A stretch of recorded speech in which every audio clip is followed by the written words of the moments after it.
చెప్పండి, పవన్ కళ్యాణ్ పైన రాజకీయంగా మీ అభిప్రాయం ఏంటి? పవన్ కళ్యాణ్ గారు మంచి వాళ్ళండి, నేను ఆ విషయంలో కాదనడం లేదు. కాకపోతే ఆయన ఏంటంటే ఏదో ఒక రకంగా ఇప్పుడు కూటమి ప్రభుత్వం ఉంది, చంద్రబాబు నాయుడుతో అలా కలిసి వెళ్తే ఖచ్చితంగా దేశవ్యాప్తంగా కూడా బాగుంటుందండి నాకు తెలిసి. ఓకే, అంటే డిప్యూటీ సీఎం అయిన తర్వాత మీకు కనిపించిన పెద్ద మార్పు ఏంటో ఉంటుంది? డిప్యూటీ సీఎం అయిన తర్వాత బాగానే ఉందండి, బాగానే పరిపాలిస్తున్నారు, ఇబ్బంది ఏం లేదు. అంటే ఆయన ఆయన ఆయన ఏంటంటే ఆయన తలకు దాన్ని ఏమంటారు, పర్సనల్ వ్యక్తిగత స్వార్థాలను కొద్దిగా వదిలిపెట్టాలి, తప్పదు మరి.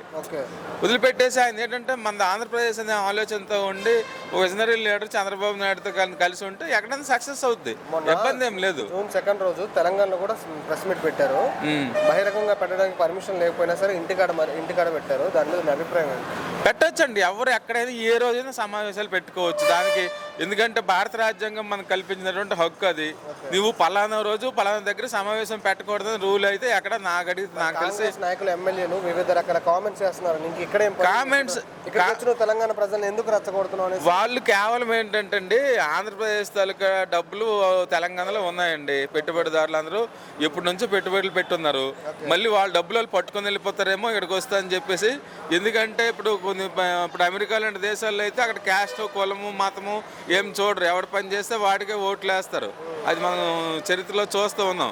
అలా కానీ జరిగినట్లయితే తెలంగాణ డబ్బులు మళ్ళీ ఆంధ్ర వాళ్ళు పట్టుకొని వెళ్ళిపోతారని భయంతోనే ఒకప్పుడు కేంద్ర ప్రభుత్వం అలాగే చేసింది, ఈ కేసీఆర్ అలాగే రెచ్చగొట్టినాడు. ఇప్పుడు కూడా ఏంటంటే ఆంధ్ర వాళ్ళు అడుగు పెట్టకుండా ఉంటే చాలు. మరి ఆంధ్ర వాళ్ళు అడుగు పెట్టకూడదు, మాట్లాడకూడదు అన్నాడు. మరి బీజేపీకి ఎలాగంటే ఓట్లు వేసినారు? బీజేపీ ఏమన్నా తెలంగాణ పార్టీయా, లేకపోతే కాంగ్రెస్ ఓట్లు వేసినారు? కాంగ్రెస్ ఏమన్నా తెలంగాణ పార్టీయా? మా ప్రాంతంలో మాత్రమే ఉందని చెప్పుకోవడానికి కాదు కదా. అది చాలా తప్పు. అది అంటే వాళ్ళకి ఏదో ఆంధ్ర వాళ్ళ మీద ఉన్నటువంటి కోపంతో ఎవడొచ్చినా పర్వాలేదు కానీ ఆంధ్ర వాళ్ళు రాకూడదని ఆ సంస్కృతి మంచి పద్ధతి కాదు. వాళ్ళ తాలూకా సంస్కృతి, వాళ్ళ తాలూకా స్వభావము మార్చుకుంటే మంచిదని నా తాలూకా అభిప్రాయం అండి. మార్చుకోకపోతే మాత్రము మరి చెప్తున్నాం కదా, మేము అలాగే ఉంటాము, ఆంధ్ర వాళ్ళకి వ్యతిరేకిస్తామంటే చివరికి వాళ్ళకి మిగలదు. ఈ ఇబ్బందికరమైన పరిస్థితి అయితే ఎదుర్కోవాల్సి వస్తుంది వాళ్ళు కూడా. ప్రెస్ మీట్ లో అదే అన్నారు, నెక్స్ట్ ఇక్కడ జనసేన ఉంటుంది, పోటీ చేస్తుంది అని అంటున్నారు. ఒకరు పోటీ చేస్తే ఎంత ప్రభావం చూపించింది అనుకుంటున్నారు? ఎవరి మట్టుగా ఇండివిజువల్గా పోటీ చేస్తే చెప్పాం కదండి. ఇప్పుడు జగన్, పవన్, చంద్రబాబు నాయుడు ముగ్గురు ఇండివిజువల్గా పోటీ చేస్తే బీజేపీకి లబ్ధి జరుగుతుంది. అది మంచి పద్ధతి బీజేపీ. ఎందుకంటే కాంగ్రెస్కి అలాగే ఓట్లే వదిలేయండి. మరి కేంద్ర ప్రభుత్వంలో మరి ఉన్నది ఏంటంటే నరేంద్ర మోడీ గవర్నమెంట్. మరి బీజేపీ వచ్చిన తర్వాత ఖచ్చితంగా మనకు అనుకూలమైన ప్రభుత్వం వస్తలేదు, గ్యారంటీ లేదు.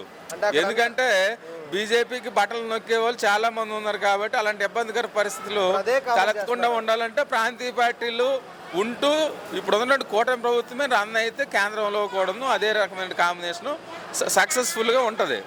అదే కామెంట్ చేస్తున్నారు అక్కడ ఉన్న ఎమ్మెల్యేలు, నువ్వు బీజేపీ దగ్గర డబ్బులు తీసుకొని ఎవరిదో డబ్బులు తీసుకోవాల్సిన అవసరం ఏముందండి? తెలంగాణ నాశనం కోరుకుంటారు, విమర్శిస్తున్నారు. ఎవరిదో డబ్బులు తీసుకోవాల్సిన అవసరం ఏమొచ్చింది చెప్పండి? అన్నారు ప్రాంతీయ భేదం ఉగ్రవాదం కంటే ప్రమాదకరం అనేసి అన్నారు. దాని మీద కేటీఆర్ కూడా రియాక్ట్ అయ్యారు. ప్రాంతీయవాదం అనేది అదేంటంటే ఏదో ఎవరికైనా తన ప్రాంతం మీద కొంత అభిమానం ఉంటుంది, కానీ అది నెత్తి మీదకి ఎక్కిపోయి మన మీద బ్రేక్ డ్యాన్స్లు వేసే పరిస్థితి వస్తే మాత్రము అది చికాకు అండి, చికాకు కలిగించే అంశం. కాబట్టి ప్రాంతీయవాదం మంచిది కాదు. ఎందుకంటే ఎవడు ఎక్కడైనా బతకవచ్చు. కాకపోతే ఏంటంటే మనం బతికేటప్పుడు ఎక్కడ ఎలా బతికాము, తలెత్తుకొని బతకగలిగాము లేదనేది మనకు కావాలి. మరి ఎక్కడికో వెళ్ళిపోయి అక్కడ వాళ్ళ దగ్గర అడుక్కు తినే పరిస్థితి వచ్చిందంటే మరి మన గౌరవం పోయినట్టుగా లెక్క. ఓకే సార్, అక్కడ పోటీ చేస్తే ఎలా ప్రభావం చూపించింది ఏమంటారు? తెలంగాణ జనసేన అంటారా? తెలంగాణ జిల్లాలో జనసేన మొదటిసారి కూడా పవన్ పోటీ చేశాడు కదా, తెలుగుదేశం ప్రభుత్వం పోటీ చేసింది కదా. నెక్స్ట్ టైం కూడా ఇద్దరు వెళ్ళి పోటీ చేయాలి కానీ ఈడుమట్టుగీడు ఆడుమట్టుగాడు వెళ్తే లాభమే ఉండదండి నాకు తెలిసి. పవన్ కళ్యాణ్ గారి గురించి ఒక మాటలు చెప్పాలంటే మీరు ఏం చెప్తారు? పవన్ కళ్యాణ్ చెప్పాం కదండి, తన తలకు పర్సనల్ వ్యక్తిగత స్వార్థాలు వదిలేసి రాష్ట్రం కోసం పనిచేస్తుంటే ఎవరైనా స్వాగతిస్తారండి. అది ఇబ్బంది.